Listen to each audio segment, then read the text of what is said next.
unafahamu kama Tanga ndo mji pekee hapa Tanzania, mji wa kwanza wenye hospitali kubwa, wenye shule kubwa, wenye treni kubwa, nikimaanisha kwamba treni ilianzia Tanga, wenye makampuni ya kwanza nchini Tanzania. Unafahamu kwamba hivyo vitu vyote vilianzia Tanga kisha ndo vikaenda mikoa mingine, licha ya mikoa mingine sasa hivi kupata jina kubwa katika teknolojia, lakini Tanga katika urithi ndo tunauita mama urithi wa Tanzania.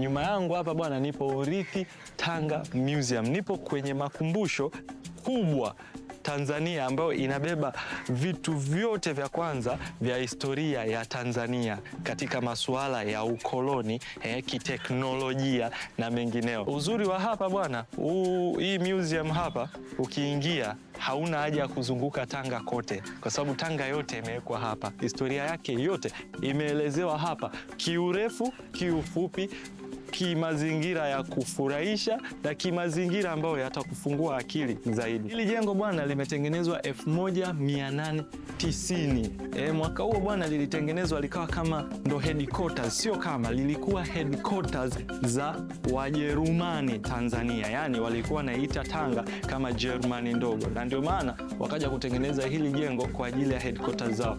Mnamo 2007 jengo hili ndo lilikuwa official makumbusho ya Tanga, yani serikali wakaifanya sasa ni makumbusho ya Tanga. Ila kwenye 1961 hivi, baada ya uhuru, linasemekana kwamba hili jengo aligaiwa mkuu wa mkoa kwenye 1961, 1962 humo bwana Kingunge Ngombari Mwiru kama ofisi zake, yani kwamba hii ndio ilikuwa ofisi ya mkuu wa mkoa. Na jengo hili, kumbuka, hizi plaster, hizi rangi zimepigwa juu kwa ajili ya kiteknolojia. Unajua tena karne zinapita, sasa lisipotee moja kwa moja, ila hiki kipande hapa tumekiacha na kimeachwa kwa ajili ya kuonesha kwamba ilikuwa imetengenezwa na nini.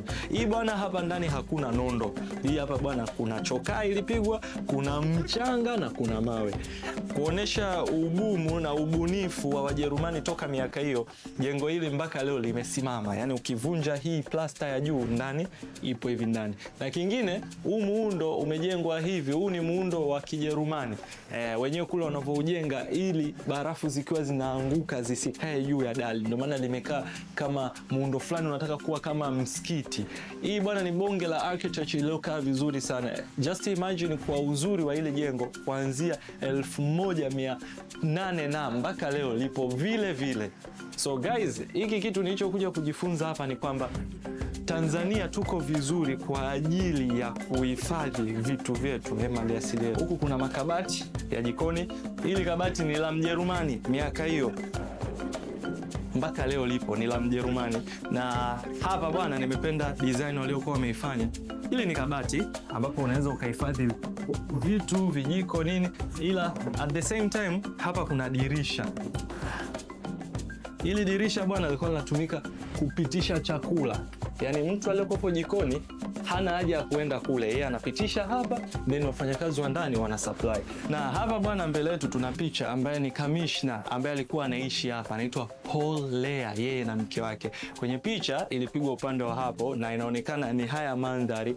Hakuna kilichobadilishwa zaidi ya furnitures, kwa sababu ni miaka mingi vile vitu vinaoza. Umeelewa? Hii sehemu na hii juu iliyopigwa hii layer inaitwa Gothic style. Ni Wajerumani au Gothic style. Ila kabla tujafika mbali, kuna picha hapa. Kuna picha ya shule ya kwanza Tanzania. Hii ni picha ya shule ya kwanza Tanzania. Shule ya kwanza Tanzania ilikuwa Tanga na ilikuwa ni shule kubwa ya serikali. Sikujua kama shule ya kwanza ilikuwa Tanzania. Hii hapa, na inaitwa shule kwa sababu tulikuwa tunatumia tupo chini under colonized by German, so tunatumia neno shule kama shule. Hapa mbele bwana kulikopo kuna Club House. Hii bwana ilikuwa inatumika kama sehemu ya watu kuenda kuchill. Walikuwa wanaenda kuchill na kufanya mijadala miwili mitatu. Sasa hivi imebadilishwa, ilikuwa ni sehemu ya walemavu. Ukienda kwa mtu ambaye una vizuri utaiona na utaelewa. Na hapa bwana nina sehemu ambayo it's very interesting. Hili ni kanisa ambalo limetoa mchungaji wa kwanza Muafrika. Afrika ndo mchungaji wa kwanza. Hili kanisa lilikuwepo Tanga. Pia hili kanisa ndo kanisa la kwanza mchungaji wake alikuwa ni Muislamu. Alikuwa Muislamu kivipi?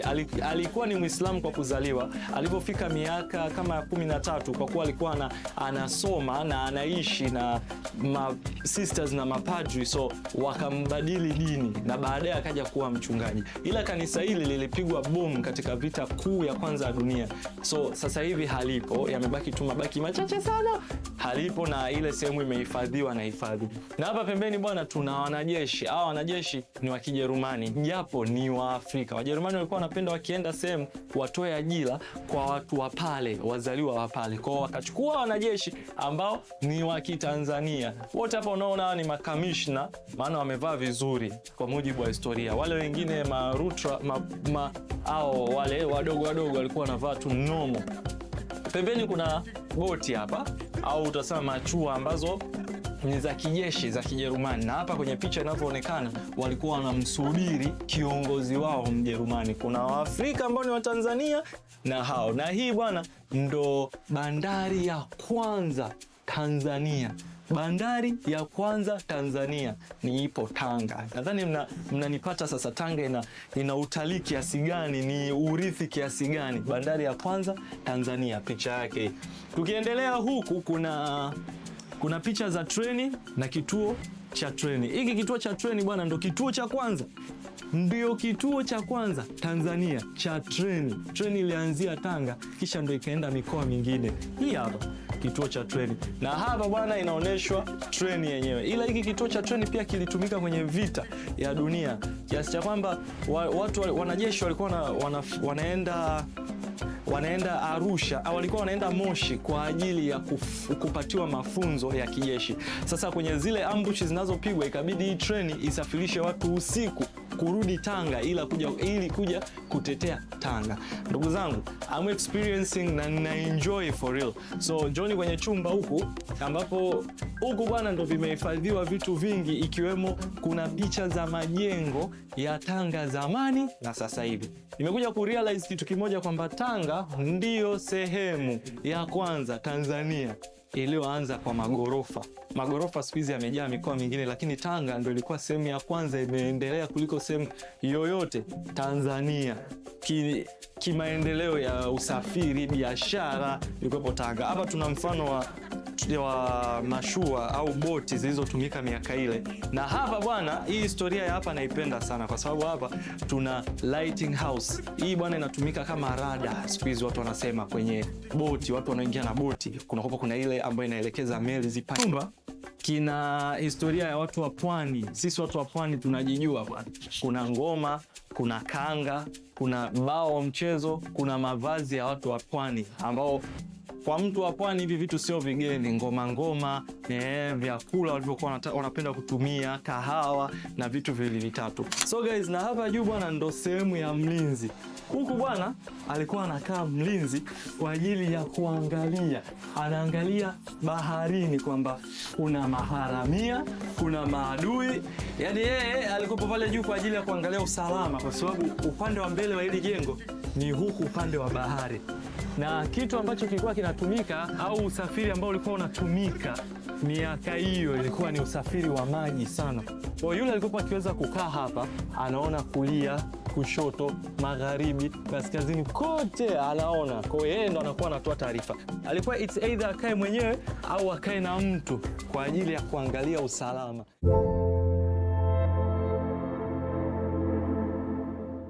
Nyuma yangu ni Clock Tower Tanga. Watu wengi huona kama ni jengo tu la kawaida na watu wengine huwa hulipita na hawajui ni jengo la nini.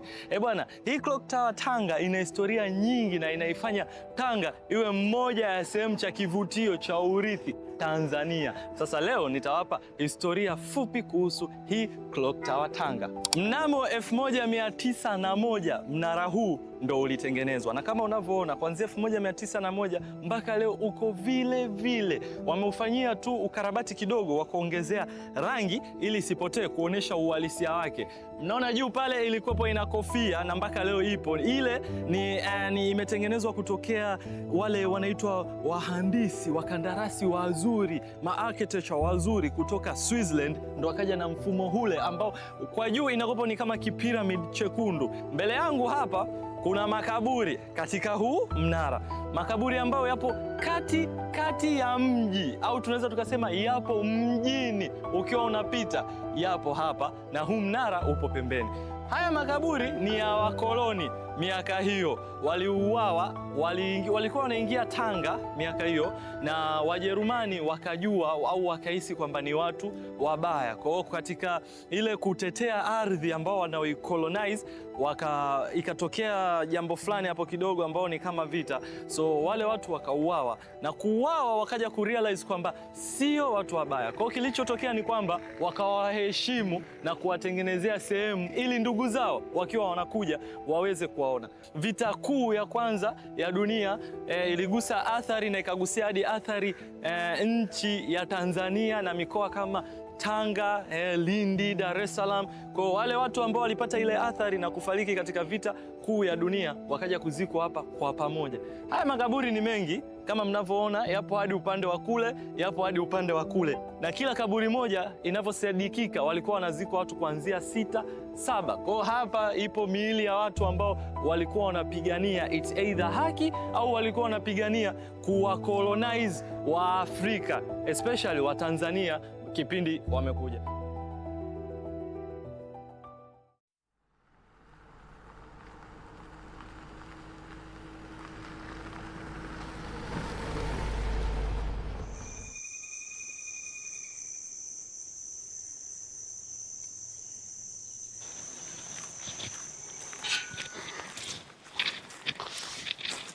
Tunaelekea kwenye magofu yetu ya Tongoni kwa sasa. Okay. Tunaenda kuona magofu na pia tuweze kupata historia kidogo.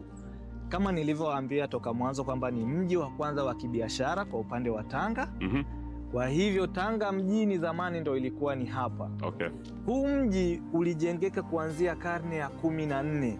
Okay. Ambapo mpaka leo ni miaka zaidi ya 700. Wow. Ni mji mkongwe kwa upande wa Tanga. Kwa sasa hivi makaburi ndio tumebaki nayo pamoja na msikiti. Haya ni magofu, kama unaona hilo ni kaburi. Okay. Linaloonekana na lina mlango. Kwa hizi ni tamaduni za watu wa enzi zile waliokuwa wanajenga. Waliokuja kufanya biashara hapa walikuwa wanafanya biashara ya barter trade au biashara ya kubadilishana bidhaa kwa bidhaa. Hizo bidhaa ambazo zilikuwa zinakuja kutoka kwao zilikuwa bidhaa kama shanga za glasi. Okay. Zilikuwepo nguo zilizotengenezwa kwa pamba safi. Oh God, wow. Zilikuwepo sahani za Kichina za udongo, zile Chinese porcelains. Wow. Walikuwa wanakuja nazo, ambavyo pia walikuja na kioo cha kujitizama, zile face mirrors za kujiangalia. Kwa hiyo walikuwa wanakuja nazo, wakija hapa kwa kubadilishana sasa. In exchange, wanataka nini kutoka kwetu? Walikuwa wanahitaji vitu kama kwa ngozi za wanyama, kama vile chui, simba. Walikuwa wanachukua magamba ya kobe, zile tortoise shells. Walikuwa wanachukua pia miba za nungunungu. Oh. Kwa hivyo wanabadilishana. Mimi ni Sabile, miaka 24. I'm more, 41 years old. Oh, you are old. Excuse me? Sorry. Life begins after 40. I like that. Your life hasn't started. Okay. Mine just started a year ago. Na tutakuwa tunafanya adventure ya mikoa yote ya Tanzania. Tell them in English. We're going to do an adventure of Tanzania. Cool then our adventure starts now. Yeah. So this is our introduction video.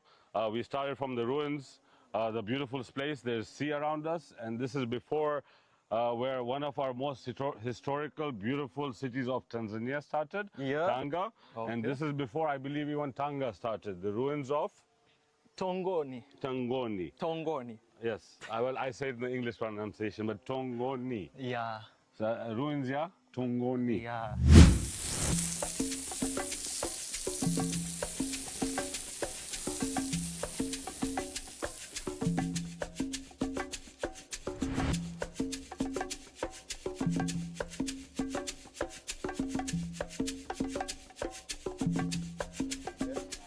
So guys, this is a place which we've been coming in Tanga. The crew have been coming here often. Beautiful food. What do you think? It's delicious. You don't like it, you're saying? I said, I'm enjoying this, and one thing you don't know about this, nachukua extra. Machukua extra, yani? And I take extra, like, You take home in your pocket? yeah. Yeah.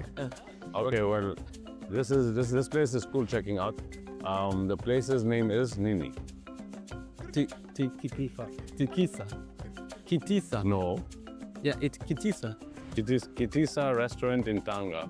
Beautiful place, beautiful vibes, awesome food, different varieties, menu. So karibu sana, when you come to Tanga, check out this place, guys. Thank you. Meshiba. That was good. Delicious. Yeah. And if I get a bed right now, I'll sleep till tomorrow. If you are going to sleep, how are we going to do our content for the caves and everything else we need to do? Oh, yeah. This is why I don't want to feed you. But cool, some cool vibes, eh? Yeah. In Tanga. This place is so amazing, chilling, and it has cultural stuff, you know? Cultural food. Yeah, exciting. We're gonna check out some more places. Even some tour guides have given us some cool places to check out. Some of my friends living here. Also, they're gonna take us around. So we'll check out some fun places. Which I enjoy. So let's go home. Okay? Cheers. Okay.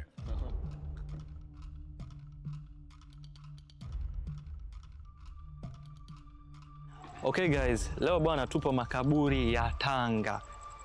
Ni usiku, siogopi ila miguu yangu haielewi hicho.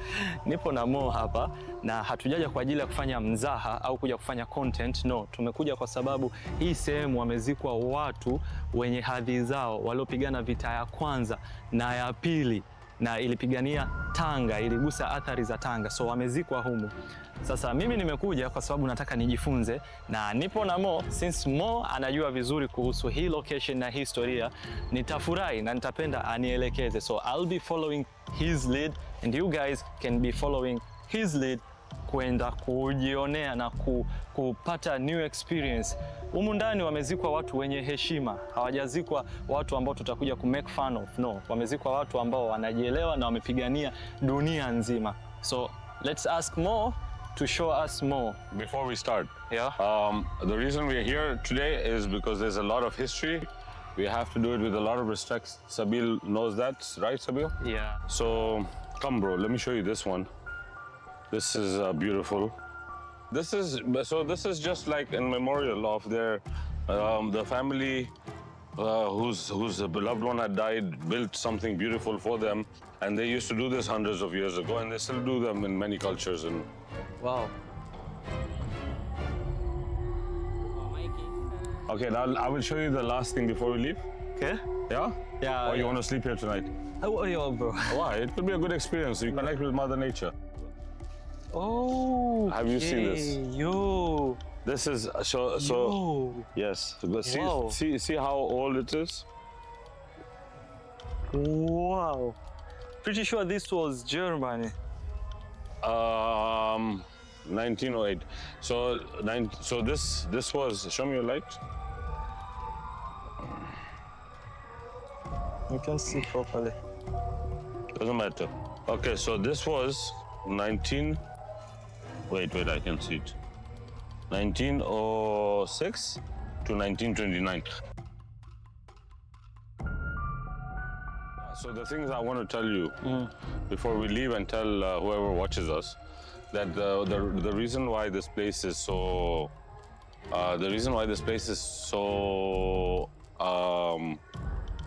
important, historically valuable. There's so much history here. Some of the things, the reasons why it's so valuable is because there were a lot of Indian soldiers who had also died here, which the number is unknown. They used to say there are about close to 394 soldiers died. Indian soldiers who had come, I don't know the reasons, we'll have to look into that, but I done some research. Okay. And then there are a few hundred people who have died here from the World War I and II in this cemetery. That means that Tanzania was somehow affected big time with World War I and II, and they had come here and they had different times trying to colonize us. And a lot of their soldiers, their nurses, waitresses, I don't know what have you, are all buried here. They're waitresses in the sense like they're helpers, they're medical aid. Let's pay our respects before we leave the place. Can we have a moment of silence for about 30 seconds?